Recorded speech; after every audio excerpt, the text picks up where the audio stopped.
Hey guys, welcome to Twin Sanity Games' second vlog. Whoa! Woohoo! And this time we are discussing our top horror games. Ooh. And I've got 5. I have 4, She has 4, something like that. We don't know. 4, 3. I played a lot more video games than she has, though, so that's why I have more. And so we're gonna start with moi. And I'm gonna go with my number 5 is this game for the GameCube. It is called Eternal Darkness, Sanity's Requiem. It's unique in its own way because it has a sanity bar, and it's probably been used in other games, like in Amnesia. You know, you kind of like start hearing your teeth kind of just like clench and like grind, but in this game, when you lose your sanity, really weird stuff starts happening. Like you can have blue screen happen, your character can just fall through the floor. It's almost like at one point it sounds like your GameCube is resetting itself right in the middle of something, and as it turns out, it's just one of the tricks. So it is absolutely incredible and extremely unique, and it has pretty darn high replay value too. I've played it a few times. My number 4, I guess, it's Math Blasters, The Great Brain Robbery. You might think, what the frick are you talking about, Paige? Well, first let me tell you, it's a game for like 6-year-olds who are trying to learn their fractions. And you might think, how is that terrifying? Well, I'll let you know it's terrifying because they eat someone's brain in the freaking game. And it's a great way for children who are going to be psychopaths or sociopaths. It's a really great way for them to be able to, learn math while studying the art. My number 4 is American McGee's Alice. I'm going to throw in both American McGee's Alice and Alice Madness Returns into this one because they do go hand in hand.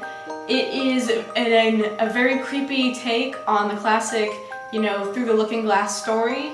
Alice is just absolutely terrifying. The things she goes through are crazy. Wonderland gets a whole makeover, and it's just I don't know how they thought of it. It is absolutely incredible and scary, and the plot is absolutely crazy, and it's just I can't put into words how interesting the gameplay is. It is frustrating at times because the saving really is terrible in the first one. It sucks, but they do a lot better in the second one, and it builds off of people that like Mad Hatter, White Rabbit, the Jabberwockies included in the first one, and of course the Queen of Hearts, and it's just you have to play it, you have to see it too. Yeah. My number 3 is Gahan Wilson's Ultimate Haunted House. It is the weirdest, trippiest game, again for children. And it's really old. My apologies. It's really old. We tried to download it on our laptops, couldn't play it because the laptop was like, yo, this is way too old for you and me. I mean, that's saying something. For our laptops not to handle it, it's gotta be ancient. So, it's just a really great game. Basically, you have 24 hours to get out of this haunted house.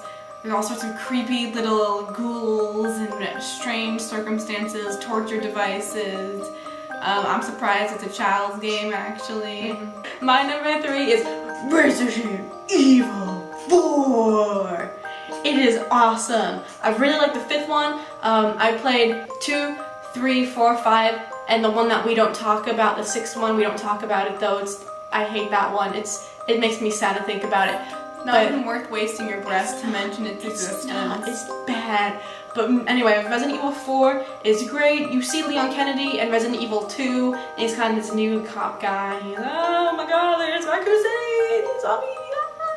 But then in Resident Evil 4, he's got this makeover, and he's like ready to just kick some butt with some zombies in Spain. And it is just so much fun, and it's scary. Of course it's scary, it's a scary game. And it's actually the first Resident Evil that I did play. I went 4, 2, 3, 5, and then 6. But yeah, we're not gonna think about it. But it's really good. The graphics are good too for the GameCube. It is so much fun, and saving the president's daughter is a lot more difficult than it should be. Because she's stupid. That's because Ashley's stupid, yeah. But the boss for the one really short guy, it's just awesome how they designed everything, and then the infinite rocket launcher and the Chicago typewriter and everything like that. And the costume designs are always fun to mess around with. So it's a great game, and I recommend it for everybody. My number two, yes, Yeah. Yes, my number 2 is Resident Evil 5. Alice and I played it in co-op. It was the first FPS game I ever played in my life.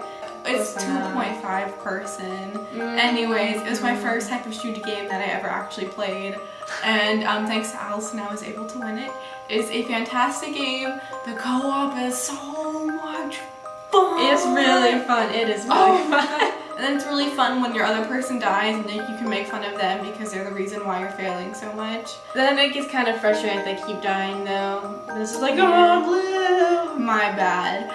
But it's a really fun game. The co-op is phenomenal. The plot line is great. There are some kooky characters in it, like the guy with the Brooklyn accent. He's Irving, yeah. I'm gonna turn into a monster. I also played like 50,000 times. I've only played it 4 or like 5. twice. I don't know. I replay games a lot, so. Replay value is high, especially because after you beat the first time around, you can become Club and Sheva. Club and Sheva. Literally, Club and Sheva just wants that money. My number 2 is a game that is very well known. It's made a lot of YouTubers famous. It is Amnesia: The Dark Descent. I love this game. I love the idea that you can't do anything but run.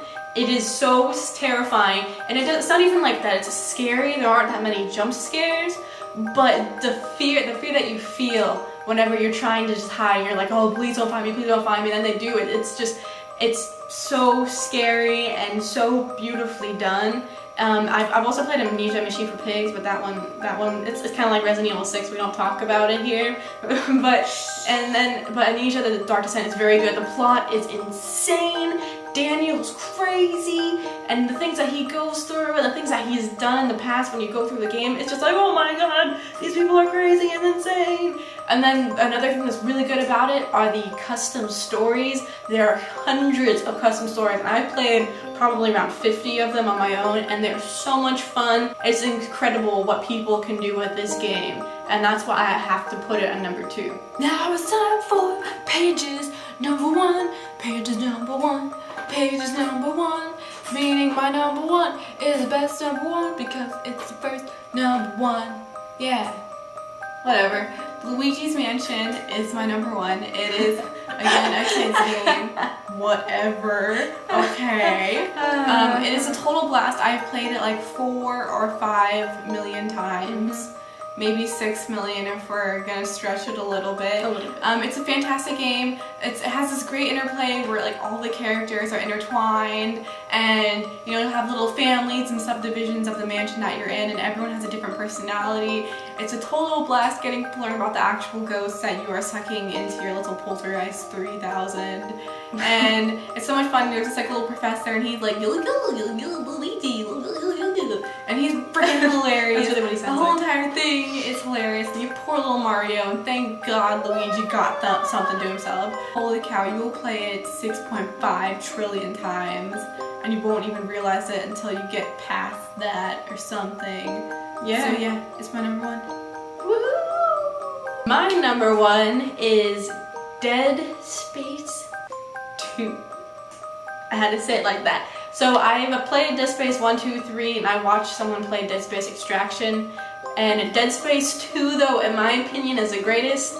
I know that Dead Space 1 is probably the scariest one out there, but Dead Space 2, I loved the crazy part of Isaac. I loved how he would have these hallucinations. Nicole was so scary with her little twinkle, twinkle, little star, and her like, make us all. Like, it was very well done. I loved the beginning of the game when he's in a straitjacket and you have to just escape. And I love the part with Ellie. Ellie's so kick butt. I freaking love her. She's amazing. But Isaac Clarke is still my favorite. He's my favorite. He's my hero. And he's great. Oh, he's my hero. Shh. The world could use a man like Isaac Clarke. You know, they could, because if necromorphs ever do actually happen, he's gonna be the only one who lives. He's freaking immortal, like seriously. And the whole plot and figuring out more about the marker and the whole science behind, not the science, the religion behind the marker, it was just so cool. And I loved, one of the best parts was going back to the Ishimura. Oh my gosh. I was there and I was like, oh, I've been here before, I recognize this, oh my god, something terrible is gonna happen. And of course terrible things do happen. I died so many times in the Ushimura, but it was great. It was so much fun. And then the hardcore thing with the hand cannon and the bang bang bang, pew, pew, pew, if you want to do it. If you ever play hardcore Dead Space 2 and you get through it, I commend you. I would rage quit too much to be able to do it. But it is just the things that they added to it. I feel like, in my opinion, Dead Space 2 runs smoother. I'm not sure if that's just me not remembering Dead Space 1, because I've only played Dead Space 1 twice, but I played Dead Space 2 3 or 4 times. I played it a lot, on like everything except for hardcore. But yeah, it's a great game, and I recommend it to everybody plus 1,000. Like it's just so good. But Dead Space 1 is also very good. If you want to follow the storyline, you need to play Dead Space 1 first. The storyline and the plot for all 3 of them, well 3 is kind of, but it's 3 is still really good, but 2 is my favorite. Yes. I spoke like a million. It's Allison turned into an auctioneer. I really like video games.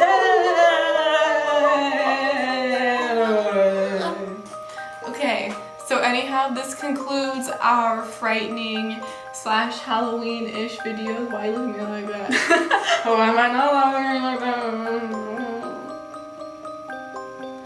Anyhow, as I said, our hint for our Friday video is Halloween. Halloween. It is also the actual day of Halloween. Halloween. Yes. Halloween times 20,000. But anyhow, It's your favorite holiday. It is my favorite holiday. I'm so excited. And she just can't hide it. I can't hide it. But anyhow, until next time. Until next time, y'all. Take care for the next 2 days. Wow, It's gonna be hard. It's gonna be hard. a long trip. We're gonna miss Holy you guys. It's crap. gonna just. But we will be reunited with you In 2 days. On Halloween. on Halloween. Oh my god, my heart can't handle it. But anyhow, you guys take care. Take care, y'all. Bye. Bye.